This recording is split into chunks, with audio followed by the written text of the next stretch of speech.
Section 1. You will hear a man asking for information about language classes over the phone. First, you have some time to look at questions 1 to 4.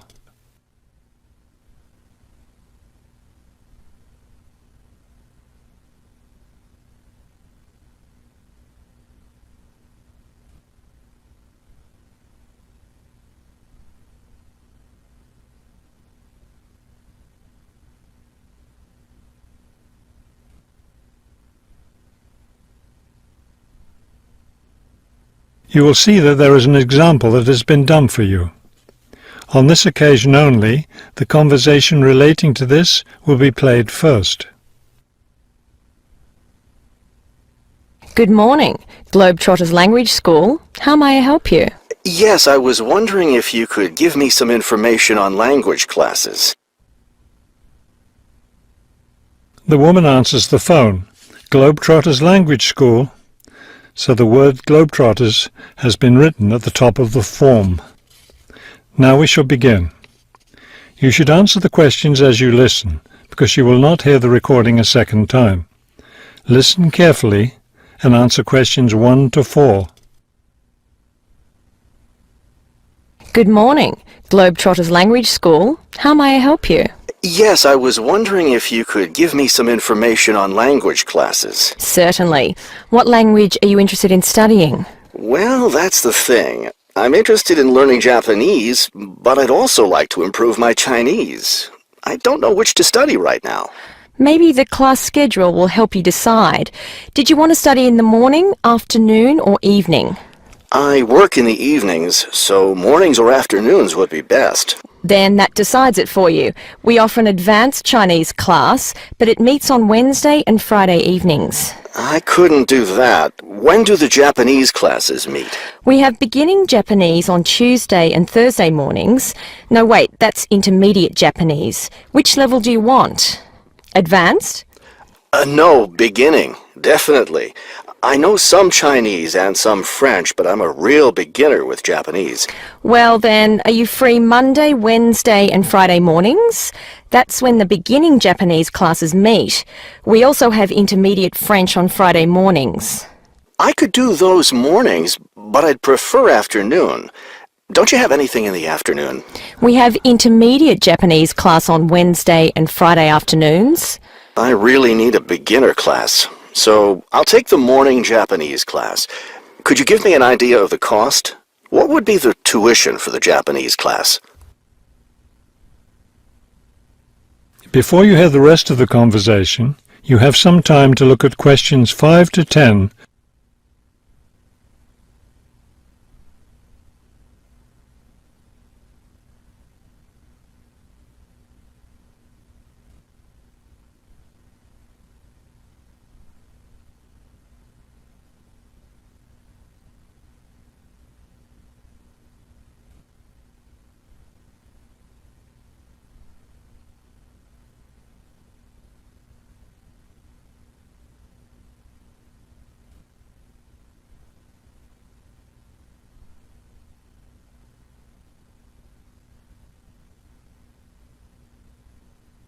Now listen and answer questions 5 to 10.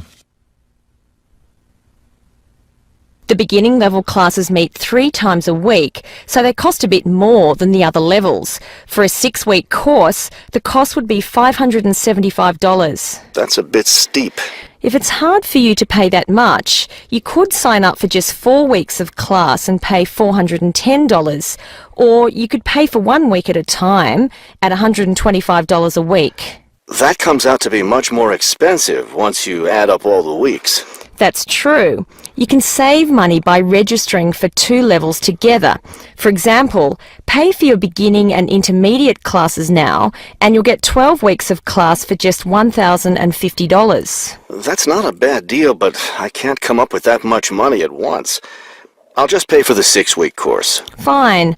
That class begins next week, so you need to register right away. Can't I register over the phone? No, I'm sorry, we don't take phone registrations. What you'll need to do is visit the school office today or tomorrow. Bring a cheque for the tuition and a photo ID. Is that all? Yes, we'll give you a registration form to complete, or you can save time by visiting our website and downloading the form there. Complete it and bring it into the office with your cheque. Great. I'll stop by this afternoon. Fine. When you arrive, ask for Mr. Lindsay. He's in charge of student registration. I'm sorry, Mr. Who? Mr. Lindsay, spelled Lindsay. Thank you for your help. Thank you. We'll look forward to seeing you in class. That is the end of section 1. You now have half a minute to check your answers.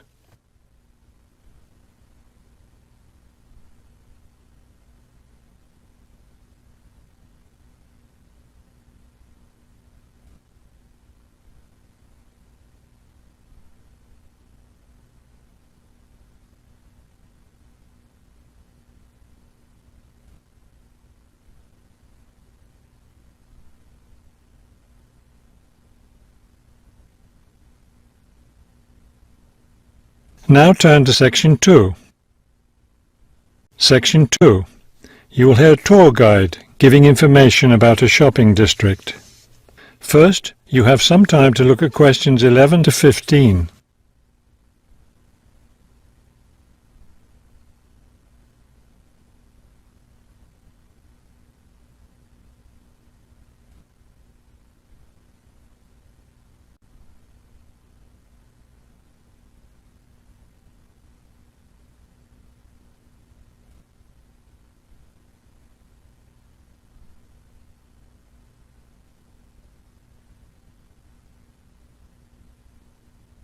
As you listen to the first part of the talk, answer questions 11 to 15. This afternoon, we'll visit the city's shopping district. Several blocks in the area are closed to car traffic, and I know you'll enjoy walking around there. I'd like to give you an overview of the district now, since you'll be on your own once we get there. You'll see on this map here that the shopping district consists of 2 streets, Pear Street, which runs north and south, and Cherry Street, which crosses Pear Street right here. Let's start our tour here on Pear Street, where the star is. This star marks the Harbor View bookstore. It's very popular among locals as well as tourists. You can buy a range of books of local interest, as well as a variety of magazines and newspapers. It's directly across the street from the city library, which is also worth a visit. It's in one of the oldest buildings in the city and contains, among other things, an interesting collection of rare books. Now, moving up Pear from the bookstore toward Cherry, the next building on the left is the Pear Cafe. You'll notice it's right on the corner of Pear and Cherry Streets. It's a great place to relax while enjoying a delicious cup of coffee or tea. You can talk with friends or read quietly. They have a variety of books and magazines available. From the windows of the cafe, you can look right across Cherry Street for a lovely view of city gardens. It's a rather small garden, but it contains a variety of exotic plants and flowers. Let's leave the cafe and cross Pear Street. On the opposite corner, we're at Caldwell's clothing store, which you might also want to visit. They sell both men's and women's fashions from countries around the world. Continuing down Cherry Street, the next building on the right after Caldwell's is the souvenir shop. Stop in here to get maps and books about the local area, as well as t-shirts and postcards with pictures of the city. Now, we cross Cherry Street and we're at the Art Gallery, one building down from the corner. Here you can see, and of course purchase, many fine paintings and sculptures by local artists. Let's keep going down Cherry Street toward the harbor. On the left, right after the gallery, is Harbor Park. It's a lovely place, and it's certainly worth spending some time there. Before you hear the rest of the talk, you have some time to look at questions 16 to 20.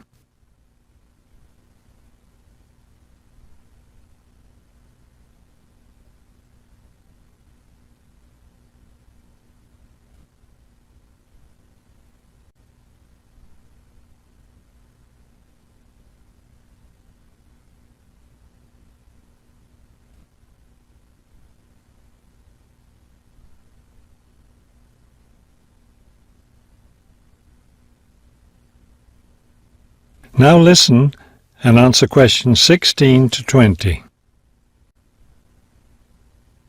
Harbor Park was built on land donated to the city by Captain Jones, a lifelong resident of this city. Captain Jones designed the park himself, and it was built in 1876. Exactly in the center of the park, a statue of Captain Jones was erected, and it's still standing there today. It shows Captain Jones on the bow of his ship. After viewing the statue, you can follow the path that goes through the woods just behind. It will lead you to a lovely garden, in the middle of which is a fountain. This is a nice place to enjoy a few quiet moments. If you still feel like walking, continue on to the far end of the garden. There, you'll find a wooden staircase, which will take you down to the harbor. You might enjoy the view of the boats from there. There's also a walking path along the water, which will eventually bring you back up to Cherry Street. You can see that there's plenty to do in this part of the city. The bus leaves at 1:30. That is the end of section 2. You now have half a minute to check your answers.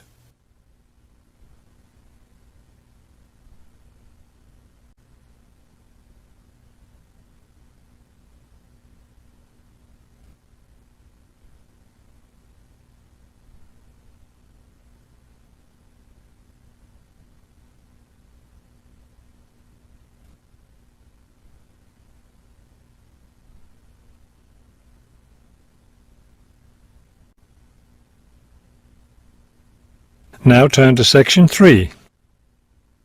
Section 3. You will hear a conversation between a university student and a librarian about using the city archives. First, you have some time to look at questions 21 to 24.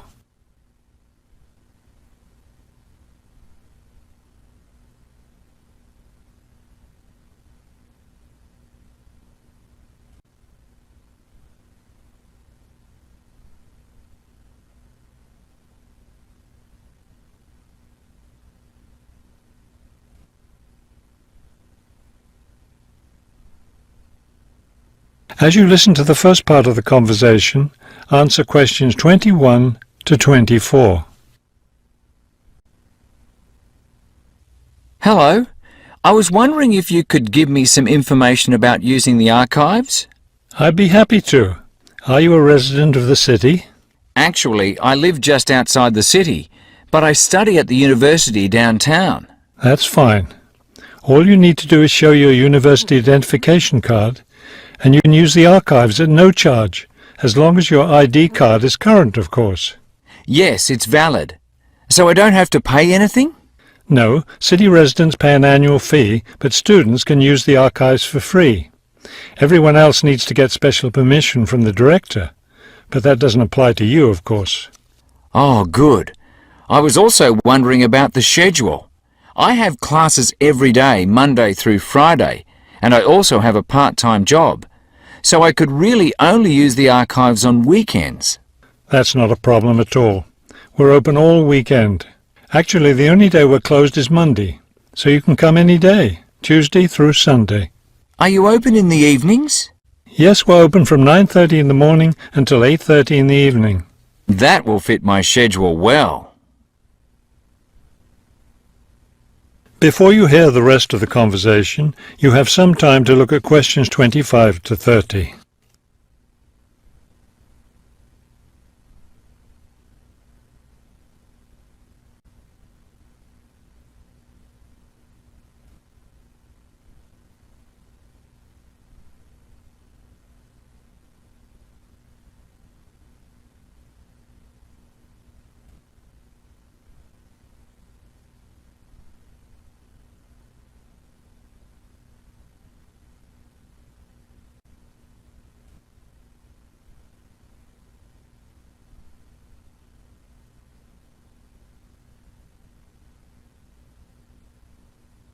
Now listen and answer questions 25 to 30. Is there something else I can help you with? Yes. One thing I'll be needing to see for one of my class projects is old photographs. Do you have photographs of the city in the 19th century that I could look at? Yes, we store all the photographs in the basement. Those stairs over there will take you down to the photography collection. Just tell the librarian there what you're interested in, and he'll help you. Those would be 19th century photographs? Yes, the entire collection is there. Now, if you're interested in seeing documents from the 19th century, those are right here on the ground floor. I would like to see some of those documents. Does that collection include newspapers too? No, all the newspapers from the earliest ones in the 18th century up to the current time are on the second floor. Here, let me just give you this map of the archives and you'll be able to find whatever it is you need. Thank you. Oh, I see you have a whole room devoted to maps. Yes, on the third floor. That's great, because one thing I need to do is look at how the city has developed over time. I'm sure you'll find a lot of helpful information there. Of course, some of the maps are several centuries old, so generally visitors are only allowed to see photographic reproductions of them. That shouldn't be a problem. What's this on the fourth floor? Ogden's Woolen Mill. As I'm sure you know, Ogden's Woolen Mill was the major entity responsible for the growth of this city in the 19th century. The Ogdeniers gave money for the archives to devote an entire floor to information about the history of the mill. Will I be able to find information about the Ogden family there? Photographs, personal papers, things like that? Probably the family photographs are stored downstairs in the photography collection. The personal papers would be on the fifth floor, where we keep all the personal papers of famous residents of our city. Thank you so much for your help. I'll be able to do a lot of my research here. That is the end of section 3. You now have half a minute to check your answers.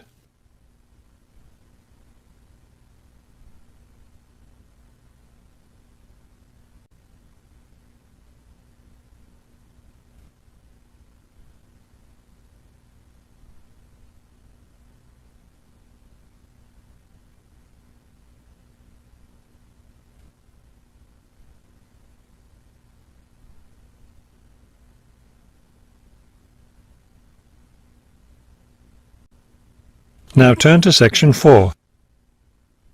Section 4. You will hear a lecture about wind energy. First, you have some time to look at questions 31 to 33.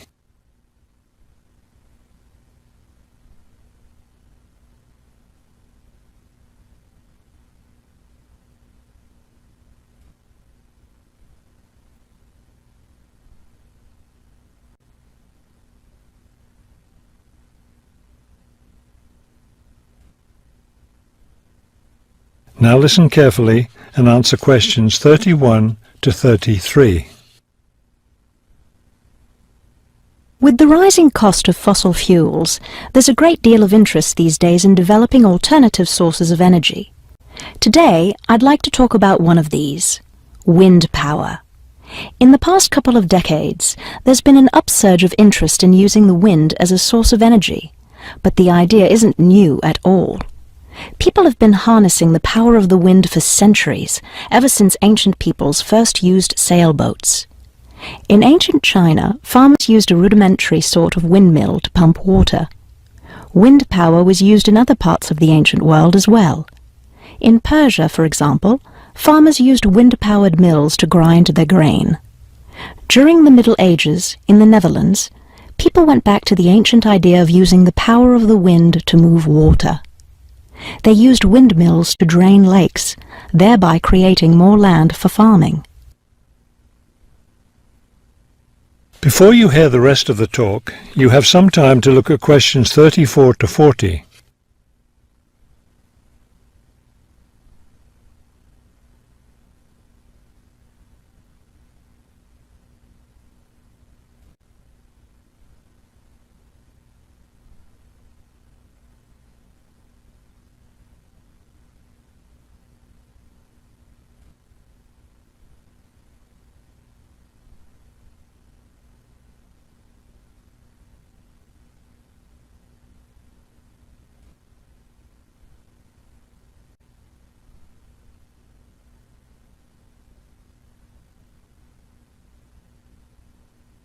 Now listen carefully and answer questions 34 to 40. At present, people around the world are using the wind to generate electricity, some old methods, some new.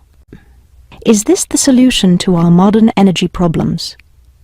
Well, as with anything, there are both advantages and disadvantages to using wind power. Let's take a look at some of the reasons to use wind power. One of the biggest problems with using fuels, such as oil and coal, is pollution. Wind power, on the other hand, is clean.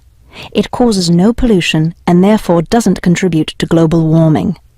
Another great advantage of wind power is that it's a renewable resource. Oil and coal reserves are limited, but we'll never run out of wind. Economics is another reason to use wind power. Using the wind to generate electricity costs less, much less, than running other types of generators. In addition, since wind turbines don't take up much land, the land around them can be used for other purposes, such as farming. There are disadvantages, however.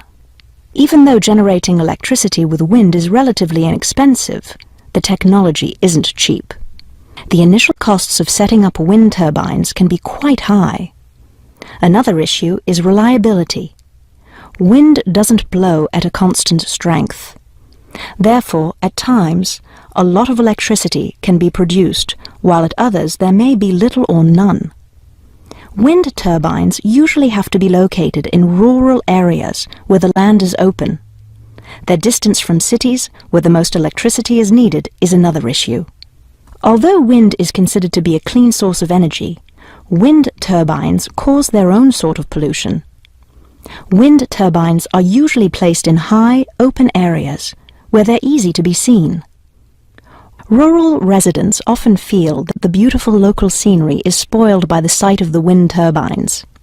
In addition, wind turbines aren't quiet.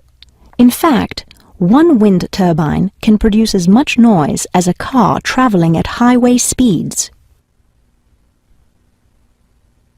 That is the end of section 4. You now have half a minute to check your answers.